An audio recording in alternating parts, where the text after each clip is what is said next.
కడుపు నిండా అంత ఆహారం తింటే ఓర్వలేరు కొంతమంది విశ్వాసులు. దైవజనుడు పచ్చగా కనపడితే ఓర్వలేరు. ఏ దైవజనుడు అనేవాడు ఒక శుద్ధమైన వస్త్రం కట్టకూడదా? కడుపు నిండా పట్టడన్నా మంచిగా తినకూడదా? తన భార్య బిడ్డలకు ఒక మంచి బట్ట కొనుక్కోకూడదా? వాళ్ళకి తృప్తిగా పెట్టుకోకూడదా? ఏ పొద్దు మీకోసం ప్రార్థన చేసి భర్త ఒక చెప్ప, భార్య ఒక చెప్ప, పిల్లలు 2 చెప్పులు తీసుకోవాలి, అయితే 3 చెప్పులు 4 చెప్పులు, ఎంతమంది పిల్లలు ఉంటే అంత చెప్పులు తీసుకుని పంపలం అడుక్కుంటది కదా దైవజనుడు. అప్పుడు బాగుంటుందా మీకు?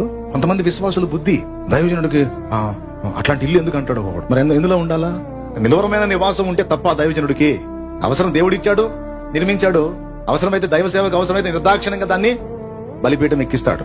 కారు కొనుక్కుంటే ఏడుస్తారు విశ్వాసులు. దైవజనుడికి ఆ కారు ఎందుకు, ఈ కారు ఎందుకు? అరే పిచ్చి మొహమా, మా దైవజనుడికి పట్టడన్నం దేవుడు పెట్టినందుకు స్తోత్రం, ఒక మంచి నివాసం ఇచ్చినందుకు స్తోత్రం, వాహనం ఇచ్చినందుకు కూడా స్తోత్రం అనుకోవాలి. ఎందుకో తెలుసా? దైవజనుడికి దేవుడు ఇచ్చినవి దైవజనుడివి మాత్రమే కదా, అవి నీవి కూడా. రేపు నీకు ఏదన్నా ఇబ్బంది వస్తే తన ఇంట చేర్చుకోడా? నీకే ప్రమాదం వస్తే ఆ కారులోనే తీసుకెళ్లి నిన్ను అక్కడ తగలేడా ఆసుపత్రిలో? ఏం తెలివి నీ తెలివి, దరిద్రపు తెలివి.